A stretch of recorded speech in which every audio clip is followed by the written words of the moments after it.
Hello everyone, this is StrawberryShorty here with a review of Valkyria Chronicles for the PS3. So, just to say it right off, this does have a remastered version for the PS4 with all the DLC included. So, basic setup is you are a nature-loving young man named Welkin and a girl named Alicia who are living in a country called Gallia that gets invaded by, the evil empire. And in this country, everyone is required to have some form of military training. And in times of crisis, pretty much everyone gets, drafted. I don't think it's ever stated if Welkin and Alicia got drafted or whatever. And Welkin is, the son of this great war hero. And he, because of some earlier successes he had defending his hometown at the start of the game, he gets made I forget the exact rank, was it a lieutenant? So he's in charge of Squad 7. Alicia's there, there's also several other characters, but for the most part, most of your squad are people that they don't have any actual role in the story. And I would actually state that's probably one of my complaints. Like one thing I always kind of hated about Fire Emblem was how you would meet these characters and then they would just not be in the story, and you could only hang out with them via the support conversations. This game doesn't even have that. If you use a character enough in battle, their little bio thing will be updated to give you more information about them, but that's it. It would have been nice to have something to allow them to interact with each other and interact with you, but you don't get that, and it's weird because it would have worked better here than I think it does in Fire Emblem. And then their little bio things. Sometimes those bio things would spoil things. It would tell you, oh, after the war, this character did this, and it's well, I guess they're not dying in this game. Characters, I did like the various squad members we could recruit.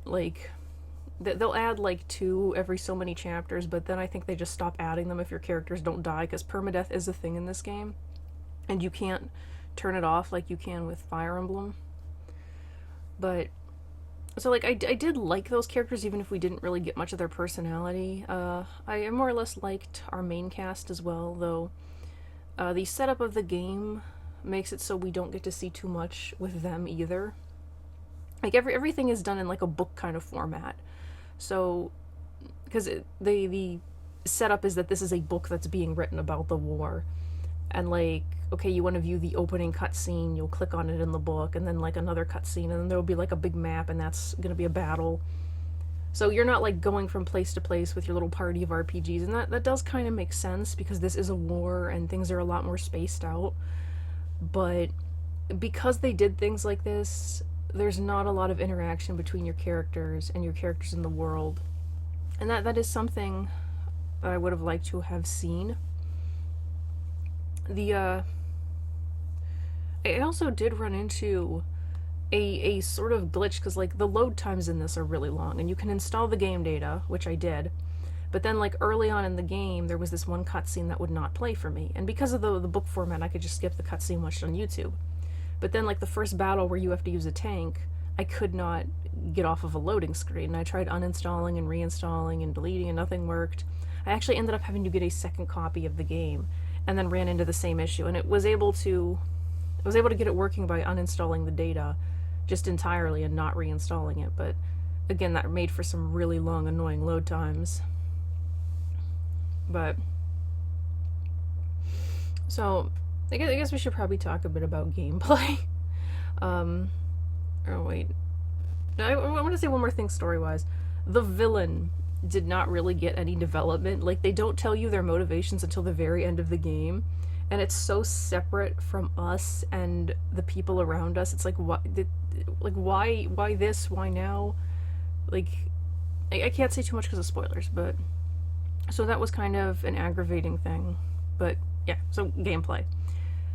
Gameplay is probably where this game really falls apart for me. It's a strategy game where you can freely move your characters, and you can crouch down behind like sandbags for cover and stuff like that. But the gameplay is very frustrating. Like it starts off kind of fun, kind of unique, at least for me. I'd never really played a game like this, but then it just, like, I don't even know how to put it into words. Like it again kind of makes me want to compare it to Fire Emblem. Like if you're playing a Fire Emblem game, you get a clear view of the map, you can see where the enemies are, and that helps you decide where you want to place your units. Like, okay, there's archers over this way. Maybe I don't want to put a flying unit here. Or maybe you're doing a mission where you have to rescue a hostage, and it's like, okay, there's a hostage in danger this way, and I think a flyer can get to them the fastest, so I'll place a flyer here. Here, in this game, you get a parchment view of the map, and you're only shown it very briefly at the beginning, and then you get like a zoomed in version where you can't clearly view it. It also looks misleading. Like, there was a level where it looked like it was a straight line from where our party started to the goal, and because of the way the map looked, I didn't realize we were supposed to be on a raised area of land. So I tried to put my characters, because characters have different like movement ranges, so I put the character with the smallest movement range near what I thought was the front, so they wouldn't have to go as far, only to then learn that was actually the back. And it doesn't help that there are like certain mechanics that won't be explained until like later. Like this same level has like elevators, and you have to like activate them before you can use them. And I'm like sitting there thinking I can use this elevator, but I can't figure out what I'm doing wrong, and I'm wasting movement getting over to it. And it's like, you could have told me about the elevators like right at the beginning of the mission. This was a repeat problem where there are things they should have told us before we even went into the mission, and they don't. They tell you it on the field, and it's like, why are you telling me this now? I needed to prepare for this beforehand. And like there was like another level very early on where they tell you like, oh yeah, there's tanks here, but they're all like out of commission, so you don't have to worry about them. Guess what? You do have to worry about them. Like, you better bring a bunch of Lancers for that mission. Lancers are the anti-tank units. Because otherwise you're going to be royally screwed. And like, you can swap units out, but it takes a turn for the new unit to arrive. And you have to waste a command point to summon them. And I actually like forgot about this mechanic for the longest time. There's also like a lot of little weird like, I don't know how to word it, but like there's this path that forked in one of the earlier maps, and I didn't notice the fork, so I ran forward, breached the enemy's camp, and ended up triggering like a bunch of super powerful enemies showing up, and had to like restart the battle because I didn't want to do that. And you can't restart the battle normally here. Like, there's not just like a restart button. You either have to have a save beforehand and load that, or you have to like fail the mission. So that is very frustrating, because you'll often find yourself in situations where you put your units in the wrong place, or you didn't use the right units, because you, on top of not being able to see the map clearly, you also often can't see what enemies are on the map. So you don't know who or what you're gonna need to prepare for. And another issue was missing. Characters will frequently miss, and that's not necessarily anything new for a video game, but here, like, if I am an inch away from an enemy and my gun is pointed right at them and there's no way that bullet isn't going to hit them, and then it doesn't hit them, like, that's just nonsense, and that would happen a lot. And like, I ended up saving and reloading pretty much every turn, and I didn't want to do that because it kind of feels like cheating. But like, you basically have to, because otherwise you'll end up royally screwed over by these moments that there's just no way you could have known they were coming.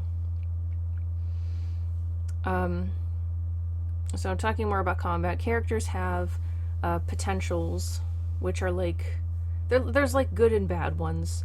Like, some people have environments they prefer, and they'll get like a boost if they're in that environment. Like, some are like from country towns, and so if they're like rocking on like dirt, they'll feel more at ease or whatever. But then there are those that have ones that they don't like. Like some people have pollen allergies, so if you have them crawling around in the grass, they'll suffer a stat like fall. They have different characters and types of characters that they don't like. Like there's a character that really only likes females and not men. So if you have her around the men, she might trigger a stat decrease. And you can train up your units so that they'll unlock new potentials, which can be very useful. I will say by the end of the game, my Lancer Elise was like doing, like she would get an anti-armor boost at the start of like every round, and was just doing massive damage. Her and Edie. Edie was another one of my favorites, and Edie took out the final boss in like, I think we beat that thing in like 2 turns. I was so surprised. I had her use her flamethrower and he fell. But so yeah, the gameplay definitely was not a fun aspect for me. They also have tanks. I barely use the tanks at all. There's a few times where they come in handy, but for the most part they're just, because like if your tank, the main tank, Welkin's tank, gets destroyed, it's game over. So it's mostly just keep the tank away from the enemy. So I have complicated feelings about this game, because like on one hand, this gameplay made it so infuriating because you'd keep failing for like stupid reasons, and there's so much that they could tell you that they don't. But they're like, the story is kind of nice in its own way. Like it doesn't go super in depth, and I wish they did more with the characters, but there is something nice about like this little militia, this little squad against the world, because like the normal army like doesn't respect them and everything. But so is that everything I want to talk about for the non-spoiler section? I don't even know what I'm going to talk about for the spoiler section. I think so. Oh yeah, the music was really loud sometimes, and there were weird acoustics when you were in certain locations. Like if you were in like a hall or like any type of like big area, the voices would sound so like weird. That's like a minor complaint overall. Oh, and I guess another battle complaint is all of your characters have like a movement thing. Like they can only move so much per turn, and like if you control a character a second time your turn, they'll have even less movement. The thing I didn't like about this is that the movement will decrease even if your character doesn't move. And I think that's a little silly, because why is the movement getting cut down when I'm not actually moving the character? So I think that is it for... I didn't play the DLC. There is DLC, but I didn't play it because I don't want to pay money for the DLC. That's how much the battle system was frustrating me. But, so spoilers, moving to the spoiler section, I don't have too much to say. Maximilian was a dumb villain in my opinion. His backstory is not super explained. He just kind of gives us this brief description at the end, and it's like, okay, so your family screwed you over, but what does any of that have to do with Galia? Like, the family doesn't seem to, like, are they even alive? Like, these other heirs and his father aren't even actual characters. So what was the point of any of that? And then you have this whole thing with Faudio where he sacrifices himself to drop himself and Maximilian down a hole, and it's like, you'd already destroyed the power supply. I'm not sure this was necessary. Like, it was cool when he showed up and was like, oh, I stopped the engines or whatever. But then he just goes and sacrifices himself, and it didn't feel like he needed to do that. Ending was sweet. I wish we got more updates for all of our party members that lived, which was all of them. Well, except Isara. Speaking of Isara, like, well, not so much Isara, but Rosie, I didn't really like how they did her character arc, because she hates the Darksins, which Isara is a Darksin. And you know she's gonna go through the character arc of coming around to liking them. But I thought it was a little badly done, because they have that moment where, you know, she sees the horrible work conditions and sees a little girl is there too. And then the Empire just murders a bunch of them, just locks them in a building and sets it on fire for basically no reason, and the little girl and a bunch of others die, and Rosie is genuinely upset by this. And then in like the very next scene, like first it's weird how that scene happens, and then the very next scene, which is in the same chapter, we're not talking about it at all. And Isara tries to give Rosie a gift, and Rosie is super nasty to her and is like talking about how she doesn't want anything from any dark hair, and it's like it's really offensive. And it doesn't fit in with what just happened. Like, I could understand her being like embarrassed or feeling guilty and not wanting to accept it because of that, but she's so hostile following this experience that it just feels really strange. And they have her come around a little bit after this, but it felt like they had her character moment, and then they rolled things back so they could have it again. Also, Isara gets shot and no one tries to do first aid. We're all just standing there like, oh no, Isara's dying. Also, I thought it was hilarious how during the I beat Maximilian, and me and Alicia are trapped on the burning ship, and then for some reason they take you back to the book menu instead of just continuing on to the next cutscene like they sometimes do.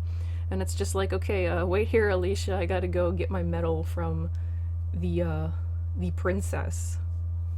That was so weird. I mean, good for a laugh, but so my favorite characters out of the nameless people, I kind of found myself not using too many, just because I don't feel like, because you want to always have like Rosie, Largo, and Alicia on your team, and then you don't have a lot of slots left. But I really liked Edie. She ended up being a main user of mine. I think her name was Susie or something. She had a bow in her hair, but I didn't end up using her too much. I liked Homer.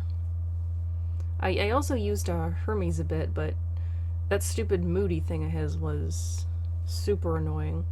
And that actually reminds me of something I wanted to say in the non-spoiler section, because that happened during the second, I think it was the second battle with Silvaria. And that was the other problem, where you'd have characters like her. That whole fight was infuriating, because it kicks off and she's bombarding you with these ridiculously powerful shots, and the game doesn't even tell you this. So the first character you control is almost certainly gonna die. And it's like, you couldn't tell me, like, she's probably gonna start pelting you with shots right away, so maybe you should run for cover or move your tank in front of her, or in front of the characters or whatever. And, like, you can never tell what her range is. It's honestly quite ridiculous. It's especially bad the first time she appears, because, like, you could have a character running, like, 20 feet away from her and they get, like, gunned down. And then trying to beat her, she ended up dying at the hands of my engineer, which was not Elise, but had a similar name to Elise. I can't remember what it was. Was it Dallas? I don't know, but that was how she ended up dying. I was surprised how much damage my engineer was doing. Anyway, so I lost my train of thought for a minute there. Okay, we was talking about my favorite characters. So Dallas was my other engineer. I ended up liking Yoko, Walter, and Elise as my Lancers. Scouts, I ended up liking Aika, but I mostly only really used Alicia. Like, oh, and the snipers, I used Oscar and Catherine. The snipers ended up, once they forced me to use them by telling me I needed them, I ended up using them for pretty much every battle, because they can instantly KO pretty much everybody. So yeah.